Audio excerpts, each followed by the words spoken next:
Hey everybody, what's going on? Paul from Hashtag Sports. So, lots of talk about all the craziness that has come down with Ed Oliver, and there's a couple things about that that you may not know, and a couple things that had happened in the league previously that you'll be very aware of as a Bills fan. So, let's talk about what is going on with Ed Oliver and kind of the finer details that's happening at One Bills Drive because of it.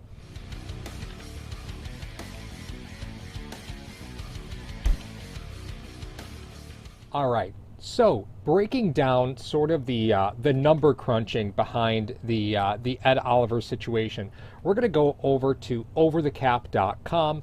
And with overthecap.com, we're pulling up the Buffalo Bills. And the reason we're doing that is because the Ed Oliver situation has created sort of a stir as far as the contracts go. Now, under the collective bargaining agreement, rookies are basically given guaranteed contracts, especially those first-round players. There's guarantees within there. They get a pretty good signing bonus, and then a lot of the times their salaries are guaranteed afterwards. It's not always a massive amount, but a lot of times they can get some pretty nice guarantees. So let's take a look at Ed Oliver's contract. Now, mind you, he is entering his second year, so let's see where he is here. And again, we're just looking at total cap hit. And there's Ed Oliver right here. Okay, so Ed Oliver is set to count $4.4 million against the salary cap this season. Now you'll notice that the 1.389, that is in italics. If you're on overthecap.com, what that means is that's guaranteed money. Okay, his base salary is guaranteed. Not only that, but he also got just a massive signing bonus. So let's open up his individual contract status and we'll take a look at what is really there. Big difference between a top 10 pick and an 11 through 32 pick. And as you all will remember, Ed Oliver was picked 9th overall. So if we had to take a look at what his fifth year option is right now, that money would be pretty steep.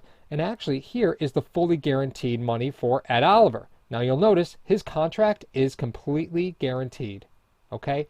That means every base salary dollar is guaranteed. They promised to pay it to him. His signing bonus is already counted. That's guaranteed money as well. So let's roll back a little bit, Paul. Why are we talking about money? We don't always love it when you talk salary cap. So we're going to go back a little bit. We're going to go to 2018. And some of you may remember the fight on the sideline between Shaq Lawson and Leonard Fournette. Now, the reason we're talking about that fight is pretty easy. That fight between Leonard Fournette and Shaq Lawson, not only was it awesome, it was really expensive. Leonard Fournette actually had his fully guaranteed contract because he was a first-round player as well. The salary was fully guaranteed.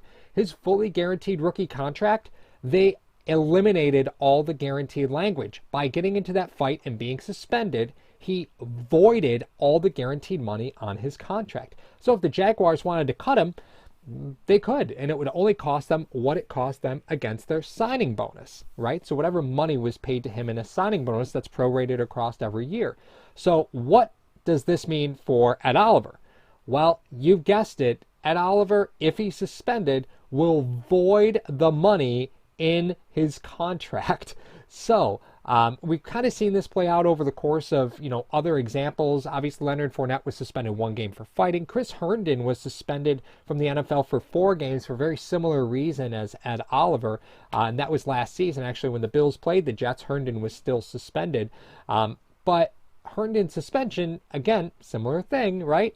Suspensions can void guarantees in rookie deals. But what it does do is it takes away the financial stability of Ed Oliver in future years. So if the Bills want to trade him now, well, it's not hard to trade Ed Oliver. If they want to cut him, it's not hard to cut Ed Oliver from a financial standpoint. Whereas before you had to fully guarantee the money in his deal, they're going to likely submit to have that voided, which means that the future money in his contract will not be promised. Now, ethical thing. Let's talk about ethics right now, right? A lot of people say this is a young man making a young man's mistake. And I understand that, although I will never, ever, ever condone a DWI, driving while intoxicated. You can never condone that activity. However, I do want to point out that there is an exceptional amount of stress put on a player from the college life immediately being thrust into the draft, and then that first offseason, that's the first real break they get in like 18 months, right? So it's a big, long process. So do I understand that players want to blow off steam and won't make the best decisions because they're likely on lockdown during the season? Yeah, absolutely. I understand and respect that that's a possibility. And if your player is going to make a bad decision, a young player is probably going to make it in their first official offseason, so after their rookie season, and that appears to be what this is. It's a really bad look. It's a bad decision, and also a very expensive decision. So going back to the contract, we're going to look at it again. The $2.2 million that he has guaranteed for next season. If the Bills want to move on from Ed Oliver, they could cut him. It would cost them about $6 million to do so in 2021. If they decide they want to cut or trade him in 2022, it would cost them $3 million. So whereas the Bills would have had to absorb this money, this base salary against their salary cap in order to move on from Ed Oliver in a variety of ways, they don't have to do that anymore. Now, with that being said, Leonard Fournette did file a grievance against the NFL regarding voiding his base salary. And as much as I've scoured the internet, I cannot find the results of that grievance. I know that he was also fined, and he fought that fine internally with the NFL and won that arbitration hearing. But as far as him getting the contract language of guaranteed money voided, I haven't been able to dig up anything to say that the NFL accepted or denied or through arbitration, did anything with this case. Now, again, this does not mean anything if your intention is to keep Ed Oliver on your team, right? The voiding guaranteed money actually impacts nothing in that instance, right? If you intend on keeping Ed Oliver and keeping him through his fifth-year option, then voiding the guarantees in his contract is really no big deal, right? If you're intending on keeping him and he's going to show up to work every day, then you could, if you void that base salary guarantee, it doesn't cost him any more money. But what it does do is remove the guarantee that he's going to get paid regardless of what he does. So that's what collective bargaining agreements are really out there for, is to try and protect organizations and players from making decisions that are detrimental to themselves and other people. This actually makes a bit of sense. So I can't really be mad if the Buffalo Bills do void Ed Oliver's guaranteed money. But again, from an ethical standpoint, if they're going to keep Ed Oliver regardless, voiding the base salary doesn't really have that much of an impact on it. Now, if we take a look at what happens if Ed Oliver suspended the first 4 games, well, that's a different conversation. Because again, if we look at Chris Herndon, which was just last year, it looks like a 4-game suspension. Right, and through an appeal process, if they deal out a suspension sooner rather than later, then we might see it the first 4 games this year, which is what I would kind of anticipate as the first 4 games this year. Although it could be very well delayed, and he could be suspended from the NFL at any time. But let's just kind of, for argument's sake, say that it's the first 4 games this season. Let's pull up the depth chart. Let's pull up the opponents, and let's kind of take a look at it. All right, so we'll start with the depth chart. We're just on ESPN.com. So if we take a look at the defensive tackle depth chart right now, and again, this is unofficial. The Buffalo Bills have not released an official depth chart. Rosters are at 90, so there's a lot of play here. But if we're taking a look at across the board, right, Star Lotulelei is still listed as as a starting defensive tackle, and then Ed Oliver is the other. So again, let's eliminate Ed Oliver for the first 4 games. So what that means is it's kind of a battle to the death between Vernon Butler, Harrison Phillips, Vincent Taylor, and Quentin Jefferson. Obviously, you kind of expect Harrison Phillips to pick it up early on. McDermott is a big fan of incumbents, and just as long as Harrison Phillips comes back healthy, the opportunity for him to start is likely there. But we know the Bills love to run rotations on the interior. So you're figuring that likely, you're probably looking at Oliver's going to drop out of 50% of the defensive snaps. I think that's a little optimistic the first 4 games, but likely 50%. So if Oliver does get suspended the first 4 games, you're looking at likely Harrison Phillips takes over the starting role, and then just a rotation between probably Vernon Butler and Quentin Jefferson, if I had to guess right now. Now, again, you're not looking at a massive issue there. It's the beginning of the season, but the Bills have often, the last couple years, had a pretty deep defensive tackle depth chart, and they've been able to get some great finds. Jordan Phillips was one of them. And you know what? Honestly, If Ed Oliver does end up being suspended, what that does do is it frees up the opportunity for the Bills to bring back Corey Legit, who they had signed last season. So again, if you're looking for a way to kind of fill that hole that's missing, you do have Harrison Phillips coming back, so do not forget about him. Again, incumbents are a big thing with McDermott. He likely steps into a starting role minus Oliver. And then from a depth standpoint, if you're uncomfortable with Vernon Butler or Vincent Taylor or Quentin Jefferson, Corey Legit's still out there. He remains unsigned, and that remains an option for you as well. Now, looking at the schedule, how impactful is this really going to be? Well, anytime you see 2 division games lost to a suspension from a former first-round player, you get frustrated, right? Especially a top 10 pick. Here we go. We're going to miss the Jets game. We're going to miss the Miami game. But it's the Jets and it's Miami and early season. So I'm really comfortable with missing Oliver for those 2 games. The Jets, offensive line is a tire fire. They're from a wide receiver standpoint. I'm not really threatened by them, so I think it is going to be a lot on the defensive tackle rotation to keep Le'Veon Bell in check. But even so, I'm not really missing Ed Oliver that much. Things early in the season have a tendency to be a little hot and cold. Again, I don't expect a lot of passing in that game from Darnold unless the Jets fall really behind. You would kind of expect a heavy dose of run in week 1. But from a defensive line standpoint, I'm pretty comfortable walking into week 1 if Ed Oliver were to be suspended against the Jets.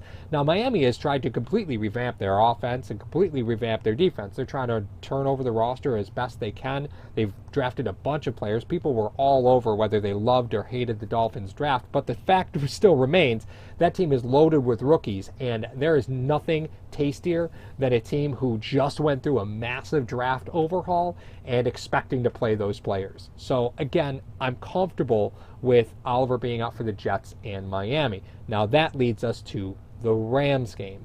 Now, truth be told, the Rams are hemorrhaging money. They're in bad shape. So as far as investments go, they haven't really been able to make great investments in their team. They've kind of been shaving a lot of stuff. Where they were, a high-powered, quick-hitting offense, there's those pieces to that puzzle are starting to fall apart. And Jared Goff looked really exposed last season.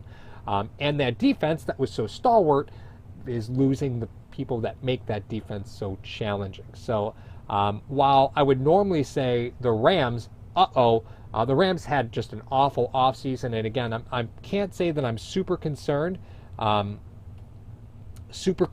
About the Rams' rushing attack. I'm pretty comfortable with Ed Oliver being out against Jared Goff. He looked pretty pedestrian last season. And again, from a depth standpoint, I think I'm okay with this one. The final one is the away game in Las Vegas. Probably a good thing that he won't be making the trip. Vegas can make you crazy. Vegas will make you do some crazy things. So I can't even imagine the stories that are going to come out from other NFL teams about what their players did in Vegas. They're going to have to hire them all babysitters because of how irresponsible I'm sure a majority of them will be. I'm also really curious when teams will travel to Vegas. That's an interesting conversation. Normally teams will travel the day before, do walkthroughs, or sometimes 2 days before, depending on time zone. Sometimes 3 days before, again, depending on time zone and facility usage. So very curious when teams are going to be traveling to Vegas. But again, you're looking at the Raiders, who were pretty bad last season. I'm not a big John Gruden fan. I've never thought his offense was anything spectacular. And that team doesn't really appear to be going anywhere. So again, if I'm looking at impactful games, I think the Rams game will probably be the hardest out of the 4, but even then, I can find reasons not to be worried about this. Just as long as I get him back for Kansas City, just as long as I get him back for Tennessee, just as long as I get him back for the Patriots. Like, if there were 2 matches of those 2 games were inserted into the first 4, if it went the Jets, the Titans, Kansas City, and the Raiders, I'd be like, whoa, pump the brakes a little bit. We got a problem on our hands. But you're missing the Jets, you're missing the Dolphins, you're missing the Rams, and you're missing the Raiders. And if I had to pick 4 teams to miss, those are kind of the 4 I'd probably end up with. You take a look, I would hate for him to miss Seattle, San Francisco, and maybe the Chargers. Maybe I'd pick the Chargers. Maybe I'd pick the Broncos. But outside of that, I'm happy with the first 4 games that he's missing. If this is what it's going to come to, really, how bad is it going to be? Now, again, we've had some examples recently of what's going to happen from a suspension standpoint. And from a suspension standpoint, it's likely going to be 4 games. From a contract standpoint, the contract's likely going to get voided from the guaranteed money. But that's only as big a deal as he makes it. If he wants to grieve that, he is welcome to do so. As I said, I believe Leonard Fournette is still doing the same thing because that fight cost him all the guaranteed money in his contract at One Bills Drive. So it's kind of interesting how that all plays out. But this isn't a big deal. From a schedule standpoint, this isn't a big deal from a depth perspective. And it's kind of a testament to how strong a team really is. If you have faith in the organization, then you'll have faith that they're going to make it through this. And I got to be honest with you, the signs are there to say the Bills are going to survive this one just fine. So my name is Paul. Thank you for chilling with me at #sports. Make sure you give a like and hit that subscribe and hit that notification bell if you haven't. And then if you want to contribute to the channel, hit that join button. We've got many different levels of membership. Otherwise, I will talk to you guys soon. Have a great one and enjoy a beautiful sunny week in Buffalo, New York, if you manage to be local. If you're somewhere else, the weather's probably a lot better. It's just the way it is, man. We're hardy folk up here. All right, guys, have a good one. I'll talk to you.